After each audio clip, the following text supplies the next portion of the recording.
Étudier la Bible, un podcast hebdomadaire pour approfondir la Bible, parole de Dieu.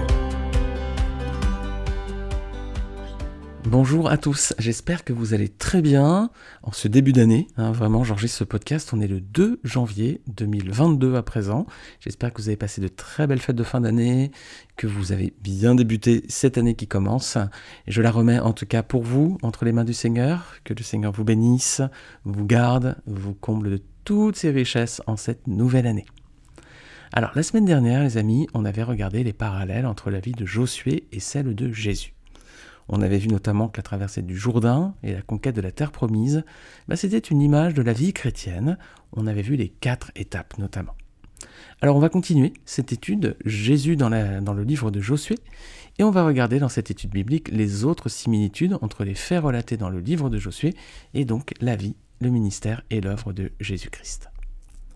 Alors la dernière fois on avait laissé Josué et le peuple d'Israël, juste après leur entrée en Canaan, après leur traversée du Jourdain, c'était la circoncision, puis ils avaient partagé la Pâque, et on était resté à ce moment-là où un personnage étonnant allait apparaître, donc juste avant la conquête de Jéricho. On va relire ces versets dans Josué 5, versets 13 à 15. Comme Josué était près de Jéricho, il leva les yeux et regarda. Voici qu'un homme se tenait debout devant lui, son épée dégainée dans la main. Josué alla vers lui et lui dit « Es-tu pour nous ou pour nos ennemis ?» Il répondit « Non, je suis le chef de l'armée de l'Éternel, j'arrive maintenant. » Josué tomba le visage contre terre, adora et dit « Que dit mon Seigneur à son serviteur ?» Le chef de l'armée de l'Éternel dit à Josué « Enlève tes sandales de tes pieds, car l'endroit où tu te tiens est saint. » Josué se conforma à cet ordre. Alors c'est la seule fois dans la Bible où le titre de chef de l'armée de l'Éternel est utilisé, et là c'est pour ce personnage. Alors, qui est cette personne ? Eh bien, ici, clairement, on a une Christophanie, c'est-à-dire une apparition de Jésus-Christ. Alors, qu'est-ce qui nous permet de dire cela ? Il y a plusieurs points, il y en a au moins 6. Premièrement, il a une épée à la main, petit détail, mais dans le Nouveau Testament, l'épée, c'est la parole de Dieu. Ensuite, notez bien que cette épée, elle n'est pas dans le fourreau, elle est dégainée dans le texte. Et ça, c'est une image pour nous, les amis. La parole de Dieu, la Bible, nos Bibles, ne doivent pas rester fermées ou prendre la poussière sur nos étagères. Si on a une Bible, les amis, il faut l'ouvrir, il faut s'en servir. Des fois, on a coutume de dire qu'une bonne Bible, c'est une Bible qui est abîmée, parce qu'on l'a beaucoup utilisée, on l'a emmenée partout, on a beaucoup lu. Bon, ça, c'est une image, mais en tout cas, l'épée, elle n'est pas dans le fourreau, elle est dégainée, là, dans le cadre du chef de l'armée de l'Éternel. Gardons cette image que nos Bibles aussi, on doit les avoir à la main, on doit s'en servir. Donc c'est un homme qui a une épée dans la main, donc la parole de Dieu, si on prend cette image. C'est également un chef, c'est le chef de l'armée de l'Éternel, comme Jésus est le chef de l'Église. Ils ont tous les deux un titre de chef. Effectivement, Jésus est aussi appelé le chef de l'Église. Autre détail, Josué, regardez comment il l'appelle Mon Seigneur. Alors Mon Seigneur, c'est vraiment un titre très très très honorifique qu'on adresse aussi à Dieu, Mon Seigneur, voilà. Et regardez bien, un autre détail, c'est que le chef de l'armée de l'Éternel ne lui dit pas de se relever lorsque Josué s'incline devant lui. Alors ça, c'est un détail très très important qui nous permet aussi de dire que c'est une Christophanie ici, parce que dans les autres cas où il y a eu des situations analogues dans la Bible, je pense notamment à Apocalypse 19, versets 9 à 10, et Apocalypse 22, versets 8 à 9, dans tous les cas, l'ange à chaque fois disait « Non, relève-toi, je suis juste un compagnon de service. » Voilà. Mais ici, cet homme accepte d'être adoré. Voilà. Alors là, ça nous montre bien que ce n'est pas un simple ange.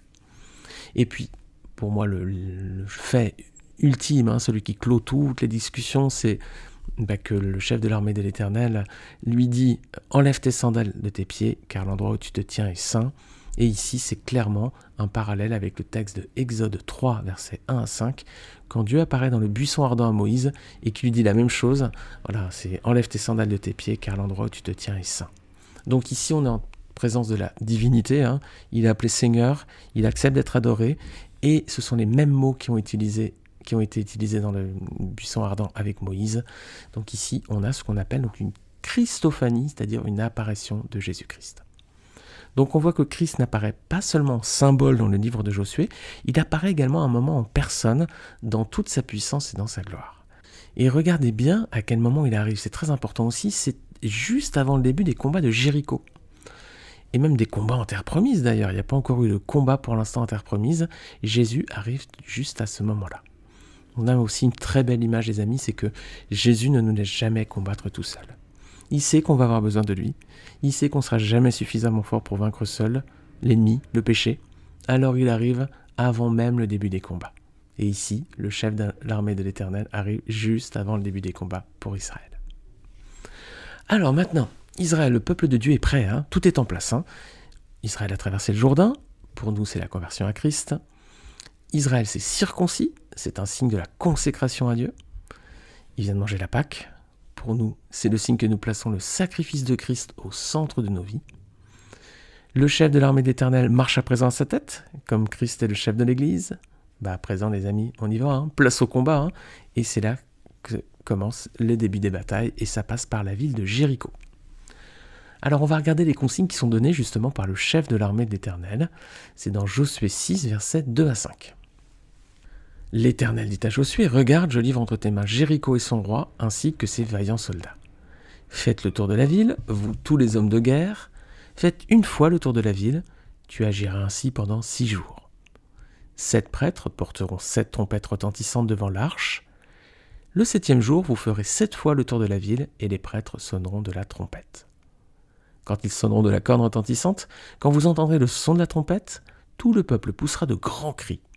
Alors la muraille de la ville s'écroulera, et le peuple montera à l'attaque, chacun devant soi. » En effet, c'est bien ce qui va se passer, et ça va être un triomphe pour l'armée d'Israël. Mais est-ce que c'est une victoire militaire? Une victoire qui repose sur la force du peuple? Non, pas du tout, absolument pas. Regardez ce que nous dit Hébreux 11, verset 30. Ce n'est pas par la force qu'Israël a battu Jéricho.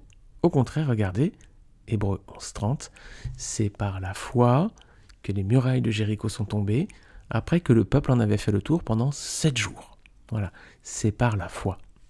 Israël a cru ce que lui avait dit le chef de l'armée d'Éternel, et Israël a obtenu la victoire sur Jéricho sans que cela ne repose sur sa force. C'est une image pour nous, les amis, dans nos combats contre le péché, dans nos combats contre le mal, nous pouvons aussi obtenir la victoire, mais pas en nous appuyant sur nos propres forces ou sur nos œuvres. Nous pouvons emporter la victoire, mais à une seule condition, si nous avons foi dans les paroles de Dieu. Et vous allez voir qu'avec la prise de la ville suivante d'Aï, vous allez comprendre, ça va être pas du tout la même chose, ça va être une vraie débâcle pour Israël, mais on va y revenir un tout petit peu plus loin. En attendant, je vais ouvrir une parenthèse, parce que le Seigneur nous donne une autre image pour illustrer nos combats spirituels, c'est l'armure qu'il nous recommande de revêtir avant le combat. Vous connaissez certainement ce texte, c'est dans Éphésiens 6, versets 13 à 17, peut-être que vous ne le connaissez pas, hein, donc on va le lire ensemble. Éphésiens 6, versets 13 à 17. C'est pourquoi prenez toutes les armes de Dieu afin de pouvoir résister dans le jour mauvais et tenir ferme après avoir tout surmonté. Tenez donc ferme. Ayez autour de votre taille la vérité en guise de ceinture. Enfilez la cuirasse de la justice. Mettez comme chaussure à vos pieds le zèle pour annoncer l'évangile de paix. Prenez en toutes circonstances le bouclier de la foi avec lequel vous pourrez éteindre toutes les flèches enflammées du mal. Faites aussi bon accueil au casque du salut et à l'épée de l'esprit, c'est-à-dire la parole de Dieu. Alors, on a ici 7 éléments. La vérité, la justice, le zèle pour annoncer l'évangile, la foi, le salut, l'Esprit Saint et la parole de Dieu. Voilà les 7 éléments qui composent l'armure du chrétien. Est-ce qu'il nous viendrait l'idée de partir dans un combat sans casque, ou sans chaussures, ou sans cuirasse, ou sans épée? On ne ferait pas ça. Non, clairement, si on va un jour à la bataille, on va s'équiper pour ça. Hein. Alors, on commence une nouvelle année, hein, c'est souvent l'heure des bilans. Alors, faisons nos propres analyses. Regardons s'il ne manque rien à notre armure chrétienne. Est-ce que nous avons la vérité? Est-ce que nous avons en nous la justice? Le zèle pour annoncer l'évangile? Est-ce que nous avons la foi en nous? Le salut, l'Esprit Saint et la parole de Dieu. Si l'armure est incomplète, les amis, on ne peut pas remporter la bataille. S'il nous manque un élément, on va être vulnérable. Hein, quelqu'un qui irait à la guerre, hein, pensez à ces chevaliers du Moyen-Âge, s'il n'avait pas son épée, ou sa cuirasse, ou son bouclier, ou son casque, il n'aurait pas tenu très longtemps sur le champ de bataille. Alors nous aussi les amis, il faut qu'on ait ces 7 éléments, le Seigneur a donné une liste complète, il faut que nous soyons équipés de tout cela pour pouvoir aller ensuite au combat. Alors refermons la parenthèse sur cette armure du chrétien et on va reprendre le fil de notre histoire. Donc l'histoire aurait été belle hein, si Israël avait été à présent de victoire en victoire. Voilà, ils franchissent le Jourdain, Jéricho, Haï, ils auraient enchaîné de victoire en victoire, ça aurait été extraordinaire. Mais là aussi, ils auront des défaites Et c'est à l'image de notre marche en Christ, les amis.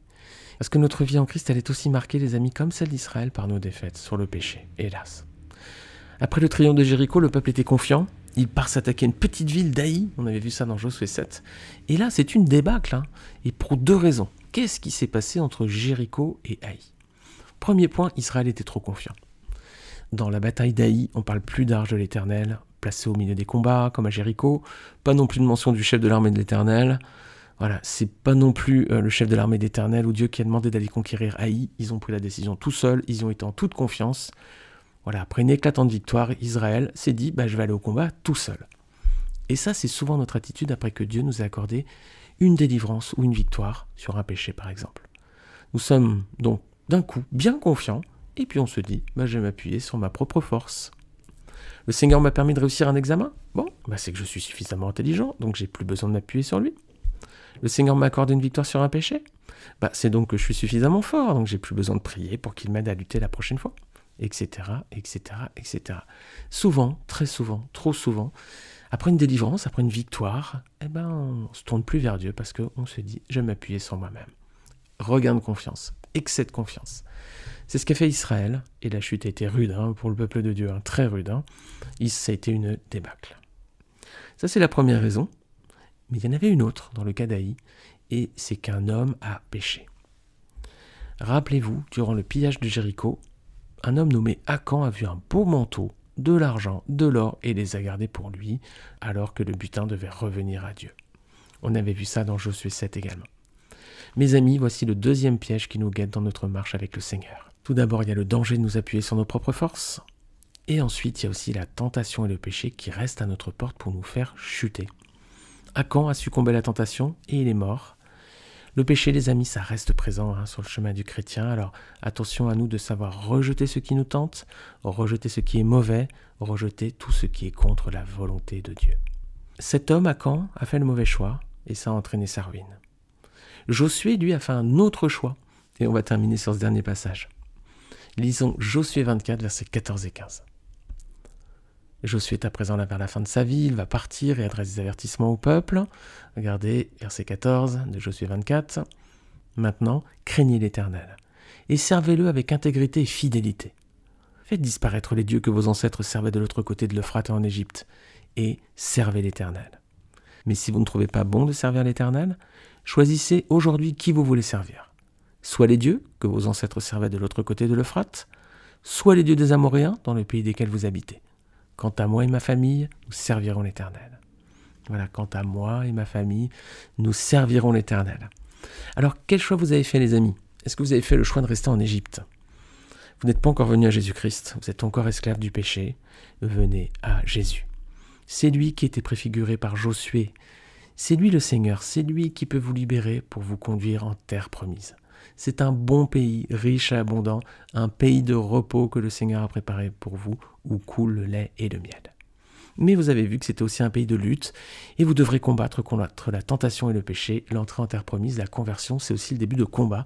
Vous allez devoir lutter à présent contre ce qui était autrefois nos amis, tentation et péché, on les aimait bien avant. Maintenant, ils deviennent nos ennemis, nous allons devoir lutter contre eux. Alors, qu'est-ce que vous avez fait comme choix? Est-ce que vous êtes resté en Égypte, et vous êtes encore esclave du péché? Ou alors vous êtes entré en Canaan. Alors vous êtes en Canaan, ça y est, mais vous voudriez bien continuer de vivre comme en Égypte auparavant. Ça, c'est le cas des personnes qui sont sauvées, mais qui continuent à vivre un peu comme dans le monde. Leur vie chrétienne au quotidien, c'est plus Aï que Jéricho. C'est échec, défaite, débâcle, etc. Alors si c'est votre cas, les amis, si vous êtes entré en Canaan, mais vous avez toujours la tentation de vivre comme en Égypte, donnez-vous entièrement au Seigneur. Ne laissez pas le péché dominer sur vous, comme ce fut le cas d'Akan. Cherchez à faire la volonté de Dieu, même si au passage vous devez faire des sacrifices. Et oui, vous allez peut-être devoir abandonner des choses que vous aimiez bien. Eh bien les amis, c'est la volonté de Dieu à votre égard, et c'est ce qui est le meilleur pour votre vie. Alors, est-ce que vous avez fait le choix de rester en Égypte? Ou bien vous êtes en Canaan, mais vous auriez bien continué de vivre comme si vous étiez en Égypte? Ou bien vous êtes en Canaan, et comme Josué, vous avez fait le choix de servir le Seigneur. Alors, amen, vous êtes un fidèle serviteur de Dieu, un homme ou une femme éprouvé, un soldat zélé et qualifié pour le combat. Voilà l'attitude que le Seigneur attend de son peuple. Alors, quel choix avez-vous fait, les amis? Josué, c'était le seul espion avec Caleb à avoir eu confiance en Dieu du temps de Moïse. Josué, c'est l'un des seuls à avoir été fidèle lors de la conquête de Canaan. C'est là encore une autre image de notre Seigneur et Sauveur Jésus-Christ, lui qui a toujours eu confiance dans les paroles de son Père et qui a toujours été fidèle dans son ministère. Alors en cette année qui commence, que nous soyons nous aussi à l'image de Jésus, comme Josué l'a été aussi avant nous. Voilà, c'est ma prière pour vous en cette année. Alors je vais résumer les 2 études que nous venons de faire. Alors nous avons vu d'abord que Jésus est le Fils de Dieu, le Seigneur, il est notre Sauveur, c'est lui qui veut pardonner nos péchés. Ça c'est le message de Noël qu'on avait vu dans l'épisode précédent. On a vu aussi que toute Écriture annonce la venue du Seigneur, sa vie, sa mort, sa mission, mais aussi sa personne, et que chaque livre de la Bible contient de nombreuses images qui se rapportent à Jésus-Christ. Alors on s'est arrêté donc sur le livre de Josué, c'est celui qu'on étudie depuis plusieurs mois à présent, et ce livre, bien sûr, contient de nombreux parallèles. Donc il y a la personne de Josué, qui préfigure la personne de Jésus, il y a la sortie d'Égypte et l'entrée en Canaan, qui sont à l'image de notre conversion, la conquête du pays promis, qui est à l'image de notre vie chrétienne. C'est une vie de combat contre la tentation et le péché, parfois une vie de défaite, si nous continuons comme si nous étions encore en Égypte, ou si nous nous appuyons sur nos forces et non sur sa grâce, comme à Haï. Mais c'est aussi une vie de victoire lorsque nous comptons sur Dieu et que nous nous appuyons sur lui avec foi. Alors les amis, qu'en ce début d'année, tout ceci nous amène à méditer sur notre engagement avec le Seigneur. Où en sommes-nous avec lui ? J'espère que tout au long de cette année qui vient, nous allons pouvoir proclamer tous ensemble, comme Josué, ma famille et moi, nous servirons l'Éternel. Amen. Les amis, je vous remercie de votre écoute et je vous souhaite encore une très bonne année. Merci encore beaucoup de votre fidélité à ces études. Si vous les découvrez, j'espère que vous prendrez plaisir à découvrir les autres épisodes. N'hésitez pas à les partager autour de vous, à laisser une note si vous êtes sur Apple Podcast. Vous pouvez laisser également un commentaire sur cette plateforme. C'est la seule qui le permet. Alors n'hésitez pas à le faire. Alors il y a une plateforme aussi, c'est YouTube. Vous pouvez aussi laisser des commentaires également. Et puis un like ou vous abonner à la chaîne si vous le souhaitez. Je vous dis à très bientôt. Dieu vous bénisse. Et puis à la semaine prochaine pour une nouvelle étude dans le livre de Josué. À très bientôt.